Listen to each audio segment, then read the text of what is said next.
Friends, आज के video में हम लोग त्रिकोणमितीय सर्वसमीकरणों के बारे में जानेंगे जो कक्षा 10 के अध्याय 8.4 में एनसीईआरटी के बुक में है। तो सबसे पहले हम लोग अगर एक्सरसाइज को शुरू करेंगे तो उससे पहले हम लोग को देखना है कि इनको बनाने के लिए जो फॉर्मूले हैं उन सारे फॉर्मूलों को हम लोग अभी देखते हैं एक बार, उसके बाद ही हम लोग एक्सरसाइज के प्रत्येक प्रश्न को सॉल्व करने का प्रयास करेंगे। ठीक है, तो त्रिकोणमितीय सर्वसमीकरण के अंतर्गत सबसे पहला सर्वसमीकरण जो होती है वो होती है sine square theta plus cos square theta equal to 1। ये पहला सर्वसमीकरण है जिसका योगफल कितना होता है, 1 होता है। इसके साथ साथ हम लोग इसको तोड़ करके आगे और अन्य फॉर्मूलाओं को बनाने का प्रयास करेंगे। जैसे कि अगर हम लोग इसको अकेला करते हैं साइन स्क्वायर थीटा को, तो sine square theta equal to हो जाएगा, इसको उस पर भेज देंगे तो 1 माइनस कॉस स्क्वायर थीटा।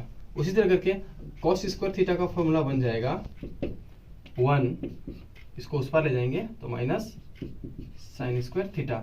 इस तरह से पहला सर्वसमीकरण के अंतर्गत ये 3 फॉर्मूला का निर्माण होता है। अब देखते हैं हम लोग दूसरा सर्वसमीकरण। दूसरा सर्वसमीकरण होती है sec square theta minus tan square theta equal to 1। अब ये इस सर्वसमीकरण को फिर से तोड़ते हैं आगे तरफ तो हम लोग को अन्य फॉर्मूलाओं को की प्राप्ति होगी।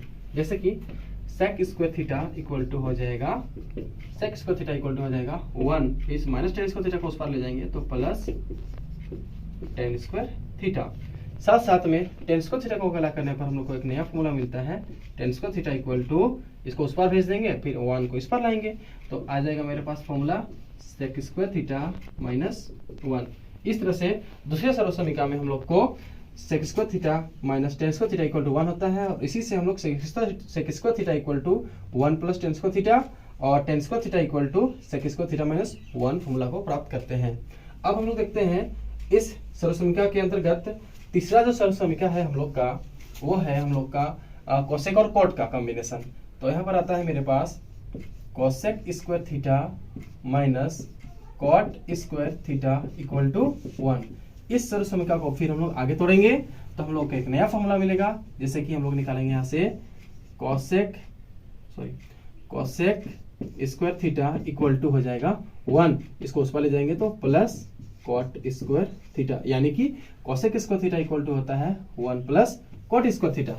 आगे देखेंगे हम लोग तो इस कॉट स्क्वायर थीटा का फॉर्मूला निकलेगा cot square theta equal to हो जाएगा, इसको उस पर भेजेंगे इसको इस पर लाएंगे यानी कि हो जाएगा कोसेक स्क्वायर थीटा माइनस 1। इस तरह से हम लोग को जो थर्ड सर्वसमीकरण है, इस थर्ड सर्वसमीकरण के अंतर्गत हम लोग को फॉर्मूला मिलता है cosec square theta minus cot square theta equal to 1।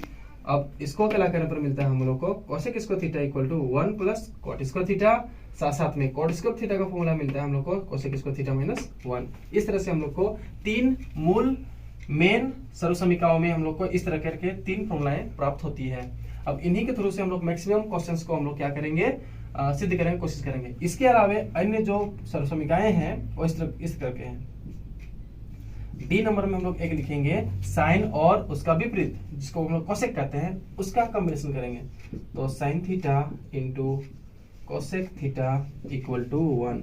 अगर हम लोग साइन थीटा को उसका विपरीत से कोसेक थीटा से गुना करते हैं तो एक वैल्यू प्राप्त होता है। इसी तरह करके अगर हम लोग साइन थीटा को अकेला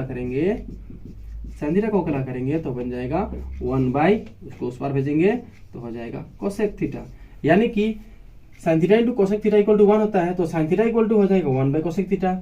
और हम लोग को ये भी समझना है कि हम लोग बाएं से जब दाएं जा रहे हैं तो दाएं से बाएं भी समझना है, यानी कि 1 by cosec theta equal to sine theta भी प्राप्त होगा हम लोग को।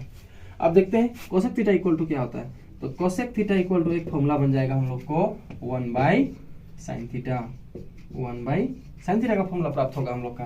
ठीक है, इस तरह से हम लोग को sign theta into cosec theta के कॉम्बिनेशन से इतने सारे फॉर्मूलों का निर्माण होता है। अब 1 by sine theta equal to cosec theta भी पढ़ना है हम लोग को, ये नहीं कि हम लोग को cosec theta equal to 1 by sine theta ही, ये दोनों तरफ से पढ़ाई करना होगा। ठीक है, अगला देखेंगे हम लोग तो ई नंबर का जो सर्वसमीकरण आएगा वो आएगा कॉस और उसका विपरीत सेक, तो cos theta into sec theta equal to होता है 1।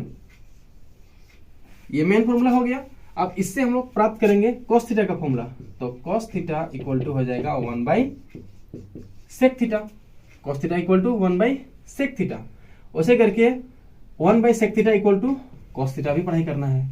वैसे करके हम लोग देखेंगे यहाँ पर आगे, तो सेक थीटा इक्वल टू हो जाएगा 1 बाई cos थीटा, यानी कि 1 by cos theta equal to sec theta भी पढ़ाई करना है। इस तरह से हम लोग का इस सरल समीकरण में क्या मिलता है, cos theta into sec theta equal to 1 और cos theta equal to 1 by sec theta, उसी करके 1 by sec theta equal to cos theta. कभी कभी हम लोग को जरूरत पड़ने पर, जैसे कि यहाँ पर देखते हैं, हम लोग को ये वाला फॉर्मूला भी यूज करने का कभी मिल जाएगा, जैसे कि 1 equal to cosec square theta minus cot square theta. कभी कभी इसका भी यूज करने के लिए मिलता है, sec square theta minus tan square theta equal to 1 होता है, तो 1 equal to sec square theta minus tan square theta, इसको भी देखना पड़ता है। वैसे करके आगे देखेंगे हम लोग एफ नंबर सरल समीकरण में, तो आता है मेरा टेन और कॉट का कॉम्बिनेशन, तो tan theta into cot theta equal to होता है 1, ये मूल फॉर्मूला हो गया। अब यहाँ से हम लोग अकेला करेंगे टेन थीटा को, तो टेन थीटा इक्वल टू हो जाएगा 1 बाई कॉट थीटा, ये बटा के नीचे आ जाएगा, गुना में है इसलिए बटा के नीचे आ जाता है। वैसे करके कॉट थीटा का फॉर्मूला बन जाएगा मेरे पास 1 by tan theta, 1 by tan theta. अब क्या होता है, बच्चे अक्सर यहाँ पर गड़बड़ा जाते हैं कि अगर हमको टेन थीटा को कॉट थीटा के रूप में लिखना है तो कैसे लिखेंगे, चाहे कॉट थीटा को टेन थीटा के रूप में लिखना है तो कैसे लिखेंगे। तो बस यही फॉर्मूला है कि टेन थीटा को कॉट थीटा के रूप में लिखना है तो 1 बाई कॉट थीटा होगा, और कॉट थीटा को टेन थीटा के रूप में लिखना है तो 1 बाई टेन थीटा हो जाएगा। ये नहीं, इसके विपरीत भी देखना है हम लोग को कि 1 by tan theta equal to क्या आता है, तो 1 by tan theta equal to cot theta होता है, और 1 by cot theta equal to क्या आता है, तो 1 by cot theta equal to tan theta हो जाता है। वैसे करके यहाँ पर भी वही कर सकते हैं, 1 by cos theta equal to sec theta, 1 by sec theta equal to cos theta, वैसे करके 1 by sine theta equal to cosec theta, 1 by cosec theta equal to क्या, साइन थीटा। अब लास्ट में देखेंगे हम लोग जी नंबर सरल समीकरण में कि टेन थीटा को साइन थीटा और कॉस थीटा में कैसे तोड़ेंगे। तो टेन थीटा को साइन कॉस में तोड़ने के लिए हम लोग को लिखना पड़ेगा साइन थीटा बटा कॉस थीटा, यानी कि टेन थीटा का साइन कॉस में तोड़ने का फॉर्मूला होता है sign theta by cos theta. इसी तरह करके जानेंगे हम लोग लास्ट में कॉट थीटा इक्वल टू, तो कॉट थीटा इक्वल टू हो जाएगा इसका विपरीत, इसका उलटते cos theta by sine theta. कभी कभी हम लोग को देखने के लिए मिल जाता है कि टेन थीटा में दिया है तो उसको साइन कोस में कैसे तोड़ेंगे, तो साइन कोस में तोड़ने के लिए sign theta by cos theta लिखेंगे टेन थीटा के लिए, और वैसे ही करके कॉट थीटा का जब हम लोग तोड़ेंगे तो कॉट थीटा को तोड़ने के लिए साइन कोस में cos theta by sine theta लिखना पड़ता है। ऐसा भी मिलता है कि sine theta by cos theta आ गया तो उसको हम लोग आगे क्या लिखेंगे, तो sine theta by cos theta आता है तो उसको हम लोग लिखेंगे टेन थीटा। और ऐसा भी आ सकता है कि कभी कभी कोस थीटा बाई साइन थीटा आता है तो उसको हम लोग तोड़ने के लिए क्या करेंगे, तो उसको तोड़ने के लिए बस कोस थीटा बाई साइन थीटा को लिखेंगे कॉट थीटा, बस यही है।